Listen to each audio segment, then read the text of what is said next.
নমস্কার ম্যাডাম।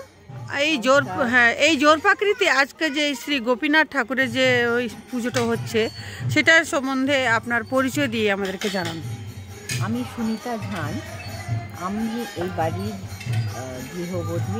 আমি বড় ছেলের ওয়াইফ, ওনার স্ত্রী।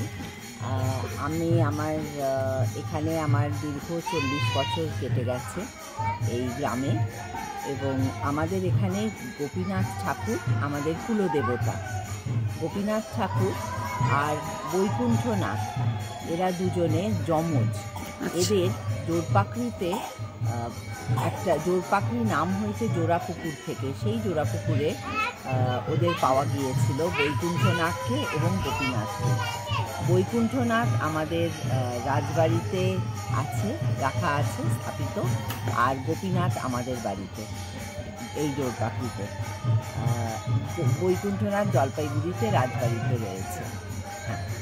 তো এই গোপীনাথের পূজা আমরা দীর্ঘ বছর আমার পূর্বপুরুষেরা সবাই করে চলেছে। এখানে দোল জন্মাষ্টমী আমরা খুব বড় করে হয়, দোল 4 দিন ধরে হয়, এবং আমাদের এই বাড়ির বাইরে আমাদের পাড়ার মোড়ে দোল মঞ্চ রয়েছে। গোপীনাথ ঠাকুর সেখানে দোল মঞ্চে দোলের সময় নিয়ে যাওয়া হয়, সেখানেই গোপীনাথ ঠাকুরের পূজা পাঠ হয়। এবং গোপীনাথ ঠাকুর ফেরত আসলে আমরা সবাই তার চরণে আবির দিয়ে আমরা নতুন করে গুরুজনদের সবাইকে শ্রদ্ধা জানিয়ে আমরা দোল উৎসব পালন করে থাকি। ওনার মূর্তি আছে কি? হ্যাঁ, এখানে মূর্তি আছে গোপীনাথ, এখানে আছে। হ্যাঁ, আচ্ছা। আর একটা মূর্তি আছে জলপাইগুড়ির রাজবাড়িতে। সেটা কত বছর আগে ঘটনা এটা? এটা বহু বছর আগে। বহু বছর আগে। প্রতি বছরই এই অনুষ্ঠানটি পালন করা হয়? হ্যাঁ, প্রতি বছর দোল এবং জন্মাষ্টমী এই দুটো অনুষ্ঠানই পালন করা হয়। আজকাল যে প্রোগ্রামটা একটা অনুষ্ঠান গোপীনাথ ঠাকুরকে নিয়ে, সেটার বিষয়ে আপনি জানান। হ্যাঁ, সেটার বিষয় হচ্ছে আমরা চাইছি আমাদের গোপীনাথ ঠাকুরের প্রচার হোক, আশেপাশে সব লোকজন, আমাদের বিশেষ করে পশ্চিমবঙ্গে এবং বাইরের লোকেরা সবাই জানুক আমাদের গোপীনাথ ঠাকুরের সম্বন্ধে। সেই জন্যে এই ধর্মানুষ্ঠান আমরা রেখেছি, যেখানে ভাগবত পাঠ, পূজা, গোপীনাথকে ভোগ দান করা এবং নানানভাবে পূজা করে আমরা আজকের দিনটা স্মরণে করে পালন করছি। আপনার নামটা ম্যাডাম বলবেন আরেকবার? আমার নাম সুনিতা ঝান। সুনিতা ঝান, আচ্ছা। হাজব্যান্ডের নাম বলবেন? উনি স্বর্গীয় জগদীশ চন্দ্র ঝা।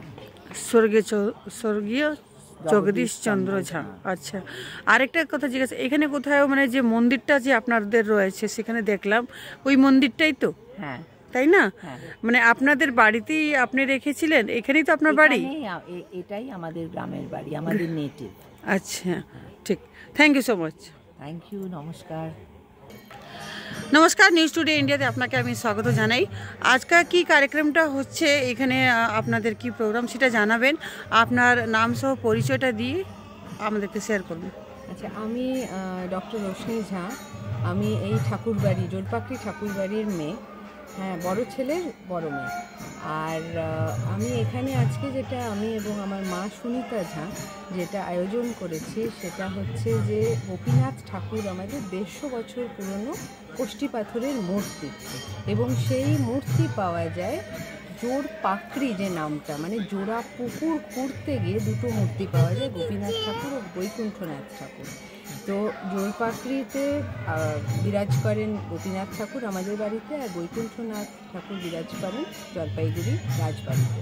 তো সেইখান থেকে পুজো আছে আমাদের দোল জন্মাষ্টমী। জলপাইগুড়িতে যে নিয়ে যাওয়া হলো সেই সময়টাতেই নিয়ে গেছে জলপাইগুড়িতে? কারণটা কি?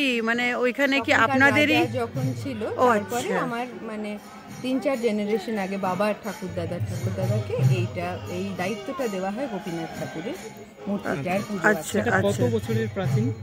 এটা প্রায় 150 বছরের বেশি প্রাচীন। আচ্ছা, তো আজকের এই পুজো উপলক্ষে কি রয়েছে?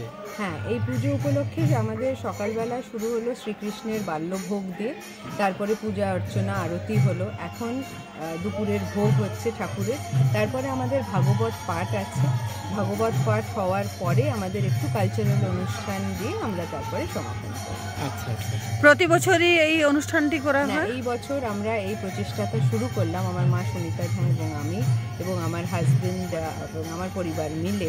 কারণ গোপীনাথ ঠাকুরের প্রতি যে বিশ্বাস বা আস্থা যেটা, সেইটাকে সমৃদ্ধ করার জন্য, লোকজনের কাছে নাম ডাকটা পৌঁছানোর জন্য এই অনুষ্ঠান করা।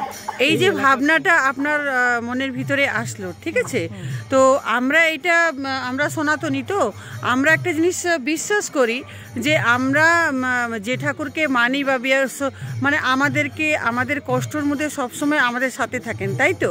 তো যেহেতু আজকাল আধুনিক যুগ, তাই না, আপনি একজন ডক্টর, না, ইউ আর এ ডক্টর, তো সেই সময়টাতে আপনার মনে একটা কি এরকম পরিবর্তন ঘটলো, বা আপনার মনে ছোটোবেলার থেকে সেই স্মরণ শক্তি বা সেই অগাধ বিশ্বাস ছিল গোপীনাথ ঠাকুরের প্রতি, যার কারণে আপনি এই প্রচেষ্টাটা শুরু করলেন, বা কিছু অন্য কারণ আছে?